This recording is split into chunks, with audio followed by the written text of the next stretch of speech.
All right, and we are live with today's episode of Mentor Minutes. Just a chance for you to ask me any questions you have about management, leadership, or workplace situations that you're frustrated with, struggling with, or just want some guidance on. So if you're tuning into this on Facebook, drop down into the comments section and I will handle your questions live. If you're tuning in on my podcast or YouTube, you can always drop your questions in the comment section and I will get it on tomorrow's episode of Mentor Minutes. So I start off with questions I didn't get a chance to get to in yesterday's episode, and the first one's from Ashley. And it's about a boss who doesn't hold people accountable and then complains that they don't do anything. There's no coaching till there's a write-up, and the boss really looks to put forth the effort, grab the credit from other people, and just take the credit wherever she can get that glory. John Michael, good to see you here out in the Pahrump. So this phenomenon of a boss who does something similar along the lines of this, I almost equate this to what I called in the 7 Deadly Sins of Leadership, the manufactured crisis. This is a boss who sits back and waits until they can get the glory on so many things. They don't expend the effort up front, but then they swoop in at the end and do something dramatic so that they can grab all of that glory. So the examples that I would use would be a boss who doesn't plan things out well, who doesn't hold people accountable to following the project along. Mustafa, so good to see you here. Who doesn't do all the things they should be doing along the way, and then makes a big deal about having everybody working overtime, and they are diving into the situation so that they can show their boss that they are on top of things. Another thing that bosses tend to do in this case when they start a manufacture crisis is they usually look for a scapegoat or somebody that they can throw under the bus. So these bosses are not good at coaching people. They are not good at motivating people. They are not good at holding people accountable because they want to have that scapegoat. So with all of that being said, because most of us out there at some point in our career are going to have a boss like this that they have to deal with. What I want you to do is when they're not holding people accountable and when people maybe aren't getting as much stuff done, what you can do is you can look to pick and choose what it is that you want to ask to help with. And it can be something where you are anticipating potentially a crisis down the road. But you can jump in and say, hey, I would love to take care of this. I noticed this isn't getting done. Can I go ahead and jump on it? What you're doing in those cases is you are padding your resume, you are padding your experience. Not because you necessarily want to jump out of the organization, but experience is everything as far as moving up in the organization. So if you can get ahead of some project management issues, if you can fill in some of those experiences and gain some skill sets that you wouldn't usually get, because your boss is, for lack of a better term, lazy in how they are managing the department, they will often be very interested in having somebody who's willing to jump in and tackle some things for them so that they have less work to do. Now, you do want to be careful, depending on how much your boss throws people under the bus, about taking too much ownership, because you can basically just put yourselves right in the crosshairs of their next shot. But look for those opportunities where you can kind of fill that out. Anticipate where there's going to be problems down the road and make yourself ready. If there's going to be that big swoop in where everybody's working overtime because there wasn't any proper work done the week prior, be ready for that. If you can anticipate it, if you at least understand where it's coming from, it's a little bit easier to deal with it. Charlene, so good to see you here. Sandy as well. I am going to handle one more question I didn't get a chance to get to yesterday, and then I will tackle yours, Sandy. And as we've had people jump on, if you have any questions, any struggles, any frustrations so far this week or this upcoming, drop down into the comments and I'll go ahead and handle them right away. Radwa has the next one. That's, I hate confronting manipulative employees. Now, and some best ask for some advice on dealing with manipulative employees. Well, you've tackled the first part of it, Radwa, and that is recognizing the manipulation. So much of it we gloss over, thinking the best of individuals, the best of our people, which is a great trait to have. But it does need to be backed up, I wanted to say, in just a little bit of a reality. So, Radwa, you've done the first step, and that is recognizing who is manipulative. The next thing that you want to do is you want to make sure that when you are engaging with them, you are clear about the objective that you are looking for going in. Crystal clear. I am going to go to Cameron. I'll be the manipulative employee in this example. And I want him to do this and this and this. And so you get clear on those objectives, and that makes it easier for you to create the step by step. What I also want you to do is I want you to fight for clarification. Manipulation takes place in the gray areas. That's where it really thrives. So you want to be crystal clear about what you're asking for. Facts, filters, when they come back with something, if what they come back with creates gray area, and that's what manipulative people are really good at, is creating gray area, I want you to squash it right away. So you're in for, it's not an easy conversation to have. It's a very engaging conversation, and it will take some practice, Rodwa, it's almost like a debating technique oftentimes with manipulative people, and debating is a skill. And so you are going to have to develop it just a little bit more, but clear about the outcomes, clear about the steps, and cut out any gray area that they try to create in that particular process. Now, if they are being manipulative around you behind the scenes, what I want you to do is I want you to call it out. Where you see it, call it out. You can give them, because they will, I say this all the time, but they will have that defense, oh, I didn't mean that. And so go ahead and just get ahead of that and say, you may not have meant to do this, but this is how it comes across. This was the objective. This is what needed to take place. Are you clear on that? But simply calling it out and bringing it out of the shadows is something that will eliminate a bunch of it. So if there's any further questions you have on that, Rodwa, please drop into one of these sessions, drop in today's session, drop another question, and I'll go ahead and follow up with that as we go along. I didn't want to let Sandy's question sit there too long, so let's go ahead and tackle that. What if they terminate supervisors forced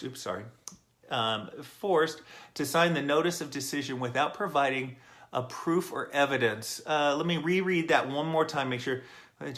Forced to sign a notice of decision without providing proof or evidence. Well, they can't force you, Sandy. I mean, first and foremost, I mean, that's you can't force anybody to sign. And for everybody out there who has to terminate an employee or something like that, there's plenty of employees that will refuse to sign.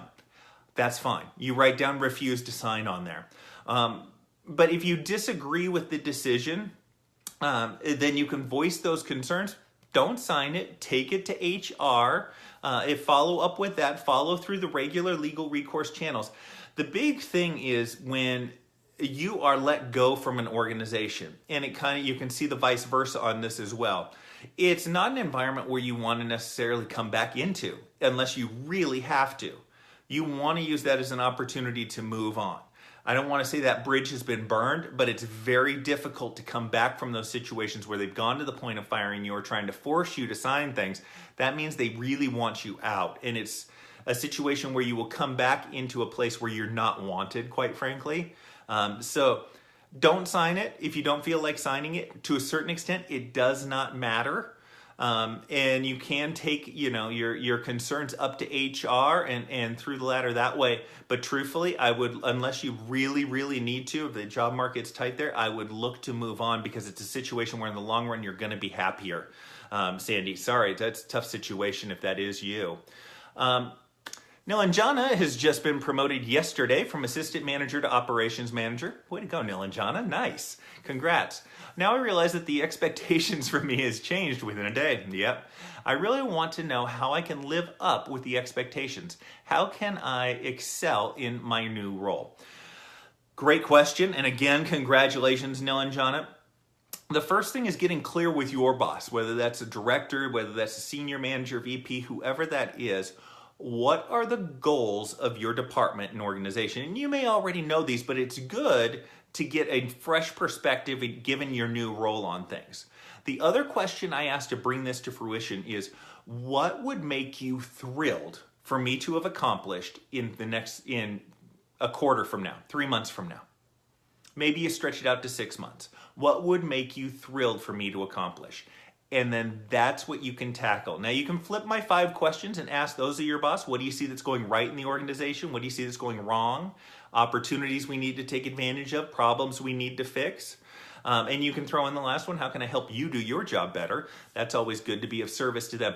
But get crystal clear on the goals first and foremost from your boss and from your manager. And then it's an engagement of the employees surrounding those particular goals to get your step-by-step going. You're coming from inside, so you have a great background already, but make sure that the goals haven't changed, because when you move up in organizations, it's just like moving up a mountain. You get a different perspective over things, and you are responsible for that different perspective as well, Neil and Jana. So get clear on those things. If that doesn't answer your question, or if you're looking for more, drop down in the comments and I'll keep kind of going on. There's all kinds of things that you can do, but those are kind of the clear ones. Make sure you're clear on what the goals and the objectives are, and then engagement of the team surrounding those objectives, and start moving the ball forward into action. And I'm sure you will do just fine, Neil and Jana. John has the next question for us, and it's, what's the best way to follow up to an interview for a promotion? What steps are good to ensure that I would be the best candidate for the position without being cocky or pushy about it? What's the best way to follow up to an interview for a position? Well, so simply following up for an interview is clear. Following up to an interview. So let's say you've given an interview. It can be a few days later, and you should ask in the interview what the timeline is. But you can ask a few days later, hey, do you have any other further questions for me? Is there anything else that I can provide that can secure that I am the best candidate for the job? If there's any questions on that, I want to be able to provide that to you. That's a great follow-up for everybody that's out there. The keys prior to the interview, if you're asking about prior to the interview, is really asking, kind of getting back to what Neil and Jana was talking, or what I spoke about with Neil and Jana, and that is, what are their goals? What would make them thrilled to accomplish in the next 3 months, the next 6 months, something along those lines. So it's kind of real. And then what makes a person successful in this position? Now, if you're coming from outside the organization, that's the best you can do. In those cases, if you're coming from inside the organization, I actually recommend you can ask the question of the boss, but I think what's often best is to go through your own mind about people who were successful in that position before and people who weren't successful. What are the things you need to emulate, and what are the things you need to stay away from? You can also ask their people, what makes a person successful in the manager role? What do you need from a manager in this particular role, or a supervisor, or whatever the position is? What do you need to be successful? And you can kind of round out that knowledge by asking those questions of the line level employee. That gives you a different perspective than just the boss, because oftentimes the person doing the interviewing doesn't have that clear understanding of what goes on in the day-to-day. You need to address their concerns, but you also need to dive down a level deeper, would be my recommendation to find it. So ask the question first and foremost. If you want something, ask for it. Mar from Saudi Arabia. Very nice, Mar. Congratulations. It was Saudi Arabia 2-1 today, I think, if I'm not mistaken, over Egypt. So recently I was appointed as a fast casual restaurant manager, and I need an advice about how to make branch workers successful and motivated. What I want you to do, Mara, is I want you to engage each one of the employees. You can pull them into your office. You can just pull them aside. You can email them. You can put it up on the bulletin ahead of time that you were going to ask them these 5 questions. What do you see going right in the restaurant right now? What do you see going wrong in the restaurant right now? Where are there opportunities we need to take advantage of? Where are there problems we need to fix? And how can I help you do a better job? When you come into any new position, ask those questions. If you haven't asked your team those questions in the last 6 months, ask them those questions. If you're worried about engaging your team, those are the questions to lead with. Mara, what those questions will give you is your template and all of the things that you need to take care of to get the restaurant moving forward. If you take action on a few of those things, and then 3 weeks down the road, 4 weeks down the road, you ask everybody again, when they see that you've taken action on other people's feedback, they will be very quick to give you more feedback. What you're doing in those cases is you're not only giving yourself a game plan for success for the restaurant, you're bringing the team into the discussion of that, and you're giving them some ownership and a stake in how the restaurant does. Subconsciously, ownership over the restaurant. That motivates them, and that makes them more likely to be listening to you when you give directives, and to be able to actually take those directives and move with it. And that's the sort of thing that's going to make them successful, the organization successful, and everybody to be motivated. Let me know if there's anything else you'd like on that one, Mara. That's a great question to ask. Sandy, Neil, and John is so good that worked out for you. do have a question I want to get to, but I am caught up. So if you have questions, drop down into the comment section. I will answer them like that, just in real time. But I did have a follow-up in regards, and it seems to be kind of a theme. We talked about on a few days ago about an organization where it was a move that the person made 900 miles away, 1,500 kilometers for everybody that's on the metric system, moved their family, and turned out it just wasn't a good fit. The boss was terrible, the peers were terrible, the employees were terrible, the executive organization was telling them basically just deal with it. Mistake as far as moving is concerned. And you recognize that mistake and you kind of move on. And it's been kind of an ongoing theme. And I've got a follow-up in regards to that, and that was, what do you do if your CEO is defrauding the government because they work on a grant basis and is generally not ethical? Dealing with unethical bosses is something we will deal with in our careers at some point.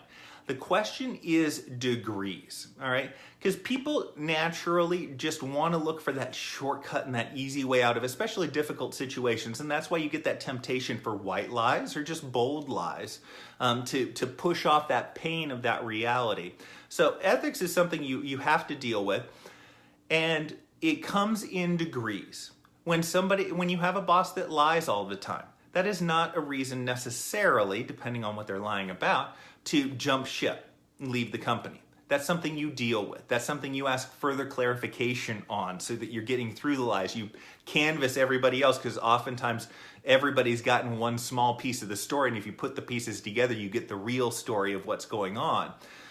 But when you're starting to talk about breaking the law, so, defrauding the government, cooking the books, that sort of thing, those are things that have real consequences for an organization, not just from a legal perspective. The real issue that I see from that is you aren't the only one that sees it. And so what it does is it becomes a learned behavior for everybody else. And you don't want to be caught up in that particular culture because it becomes easier and easier and easier to make those ethically wrong decisions yourself. So when you have a boss that is making really bad ethical decisions that damage the culture of the organization, that's an organization where you want to look to get out. Again, leaving a position, leaving a job is not advice that I like to give, but it is appropriate in many cases. And where you're talking about an organization that isn't ethical from the top down, that's an organization you don't want to be associated with or a part of from a long-term benefit or even a short-term benefit from things. My clients are visiting India sites since they know now that I moved up in my career. What are the best possible questions I can ask? So if we're talking clients, and Noah and John, we may be missing something in translation. It might be your clients is customers, or it might be clients that are employees.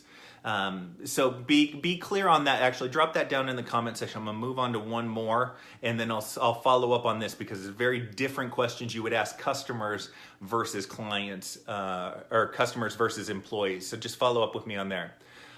John, yes, Amazon is the best place to pick up any of my books, or you can always go to CameronMorsey.com and look at online courses, that sort of thing. Thanks for the plug. I appreciate that one.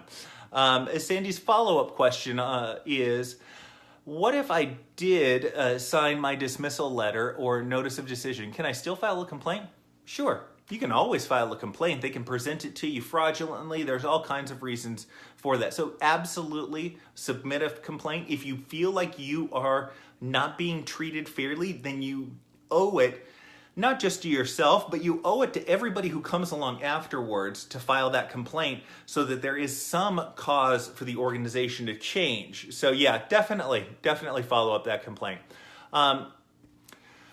John has the next question, I like it already, and that is, what is the best way to deal with planning fallacy and optimism bias from leaders, specifically around timelines that are much too optimistic? You come up with a plan B, John. I've dealt with this before with bosses, a CEO of a company who set ridiculous guidelines for, or ridiculous timelines. It was just absolutely outrageous. I mean, we're talking a project that's going to take 2 weeks and he wants it in 2 days, like literally like that. You come up with your plan Bs. So you explain the concerns, you explain the obstacles up front. So you're on record as being concerned about the timeline, but you come up with a realistic but aggressive timeline that you can work on as well. And it is difficult, and it almost even sounds insubordinate at certain times, but that's the way that you maintain your sanity. It is very difficult in these cases, in my experience, very difficult to turn that around from a leadership perspective, where you are taking that leader who is optimistic all the time and planning fallacy. I love that. That's a fantastic term. And is making those sort of mistakes. It's very difficult to get them to turn around because it's not a logical decision that they are making. They are making an emotional decision. They are setting it up as wishful thinking and as a tool of motivation. So that negative motivation. And hey, I'm all for compressing timelines as much as possible, because when you compress those timelines, you get an enormous amount of focus. It is the Parkinson's law, which states that the effort required to complete a task expands to fill the time allotted for it. And so that means that you can take a small thing, but if you extend it out over a month, it will expand to fill that month. And so I'm all for compressing timelines, but come up with something reasonable. Try to what you do is you plant that seed of doubt. And that is, you know what, this is a great plan. And if everything goes exactly like we would like it to, then we can absolutely meet this deadline. But if there's some obstacles, we'll obviously have some delays. And so you leave it kind of vague, but you open that door. And then you create your more reasonable plan that's tight. It can be aggressive, but that's what you go out with your team for, is knocking that out. And hey, sometimes, sometimes we're surprised and things work a lot quicker and a lot easier than we expected. But more often than not, we all have that optimism bias. And more often than not, it actually gets delayed because there's some unforeseen obstacles that we couldn't get ahead of time. I hope that answers the question. Let me know if it doesn't, and I'll kind of follow up with it a little bit. Sandy has a question here. Neil and John, I'm going to go ahead and take a stab at it here. My clients are visiting the India site. Since they now know that I moved up in my career, what are the best possible questions I can ask? I hit you with those 5 questions. From an employee standpoint, you can go ahead and ask those questions. So even if you were assistant manager and you move up to the manager ranks, even if you're an assistant manager who uses my favorite 5 questions, move up to the manager position and ask them again, because you are likely to get different responses. You have a different perspective. You are in a different position. People have beliefs about what you can actually tackle and what you can't tackle. So hitting them with those questions, what's going right in the organization, wrong in the organization, where are there opportunities, where are there problems, and how can I help you do a good job, you'll likely get different responses as you move up in your career.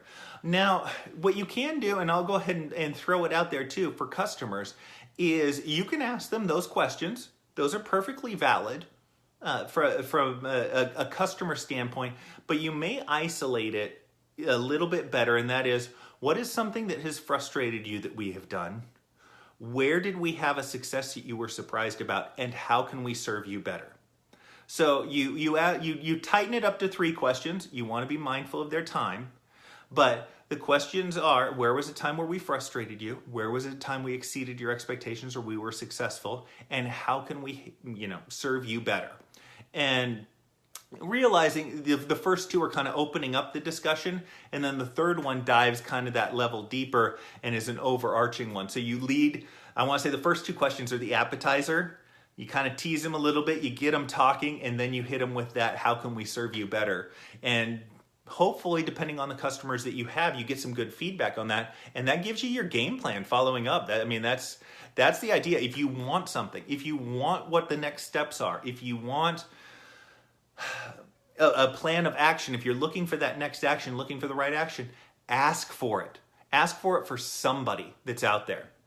As a manager in my organization, I'm constantly teaching and training associates on new processes to do your job right. What's the best way to build a culture to encourage and embrace change within the organization? John, love it. Great question to ask. The default answer on almost anything in regards to change management is communicate more. That is almost the default on everything. It's something that will rarely ever hurt you and usually helps. People have issues with change because of fear of the unknown. Now, you can get into, I've done some studies on this as far as neurology is concerned, and the brain is actually wired against change because change represents a potential threat, and the brain is wired against those threats. So when you communicate more, the reason why the change needs to take place, why it needs to take place now, that sense of urgency is something that gets missed so much. And painting the picture of what the goal is going to look like, charting the reality. That's the other place that so many people fail with change is you're looking at that goal, you're painting that picture, that goal, and that's great. But that goal is 3 months down the road. After the change has been implemented and after people get good at it and rewire the muscle memory in their brains to follow a new procedure. Every time you learn something new, you are not proficient at it right away. You have to learn to get better. You have to wire that brain, wire those muscles to act in that particular way. So be realistic on those sorts of things as well. But the one that and I talked a whole bunch about other stuff, but the one that I also want to highlight is I want you to tap into the successes of changes. And I want you to look for small changes. If you want people to embrace change, one of the best ways to do it is for them to have a track record of successful changes. And every problem that you fix, every opportunity that you take advantage of, every improvement that you make is a change and has the potential of a success. Changing out the printer in the office, one of the classic ones, because you always have old crummy printers that are slow. Changing out that printer is a change, and it can represent a positive change or a negative change. What this also does is it gets people not just thinking that, okay, we're good at change, it gives them practice with it. Builds those receptors in there to where they can embrace it or at least just not be as fearful of change in the future. But call out all of those improvements, all of those problem fixes, all of those opportunities that you're taking, and call them out as changes.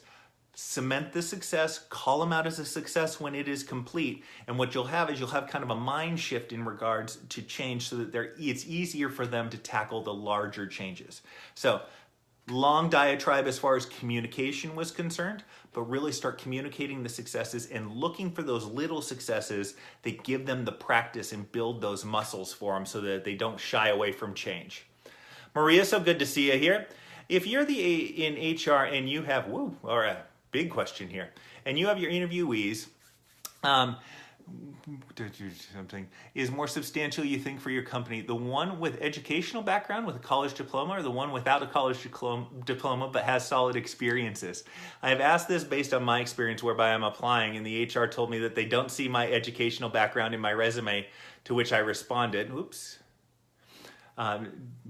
I don't have, and I'm an undergraduate, but I have solid experience and reliable, and ask the HR if I'm still worth being part of a team and be suitable despite the lack of education.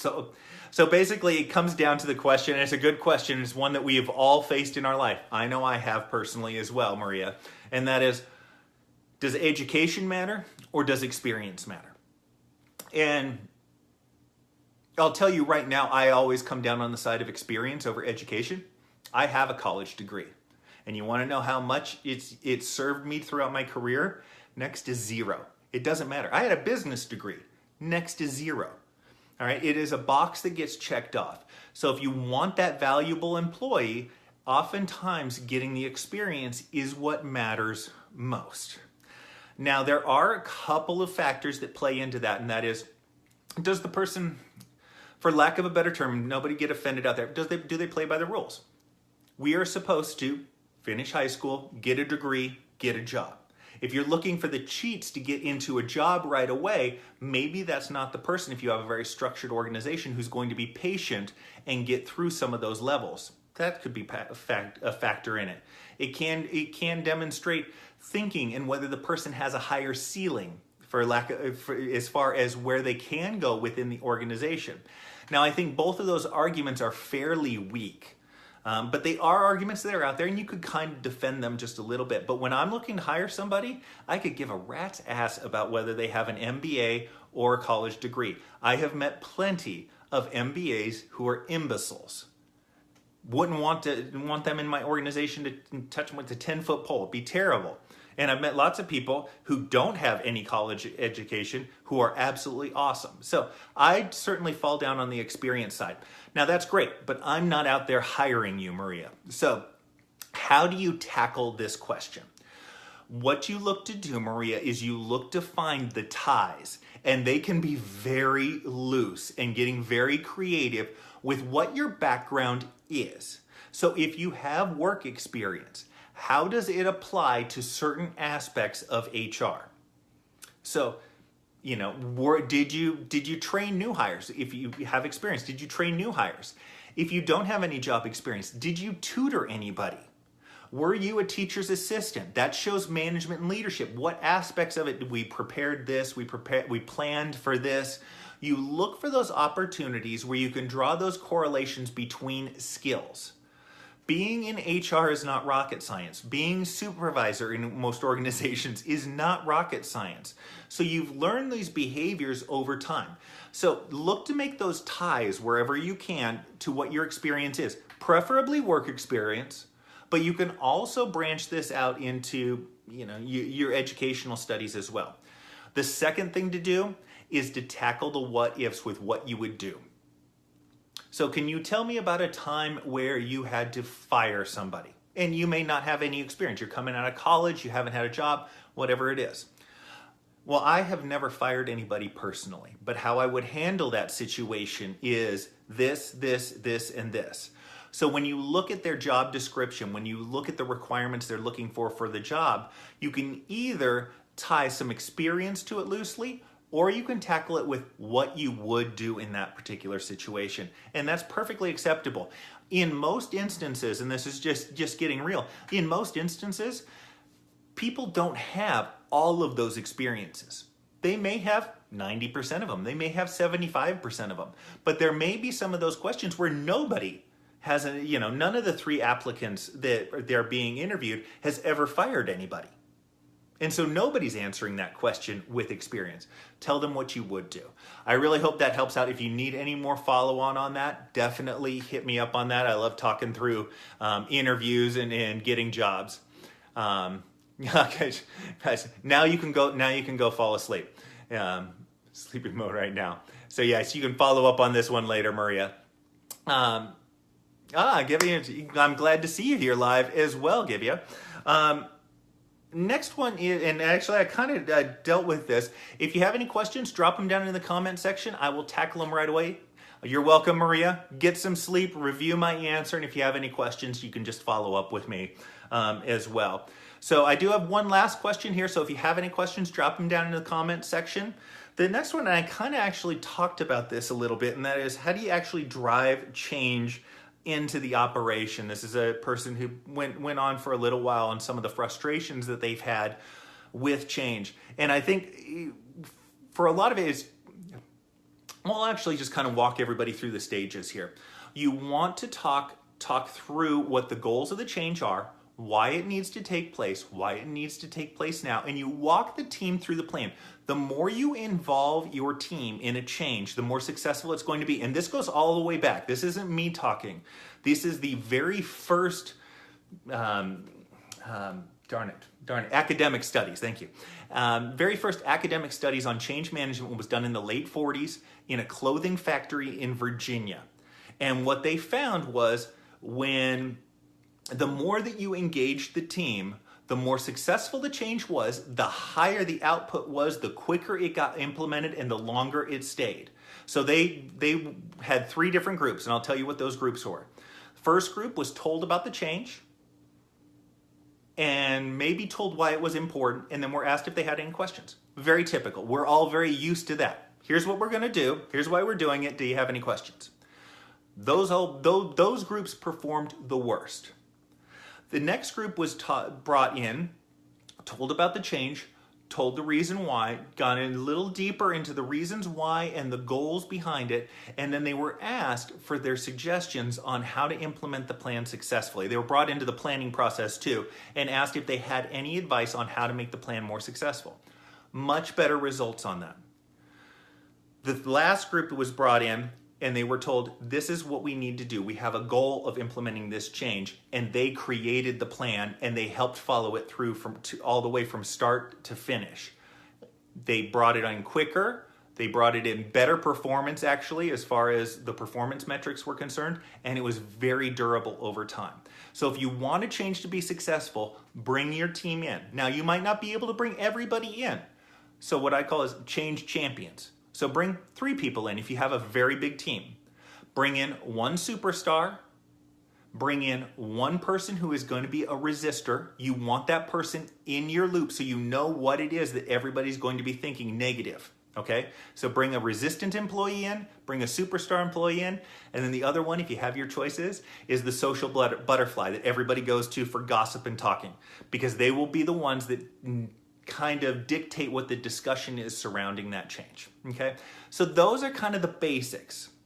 But I want to talk in this instant in particular, and one where a lot of people miss out on, is driving the change after it's implemented. So studies have been done where executives have said that 25% of the change initiatives that they put in place reach their objectives over the long term.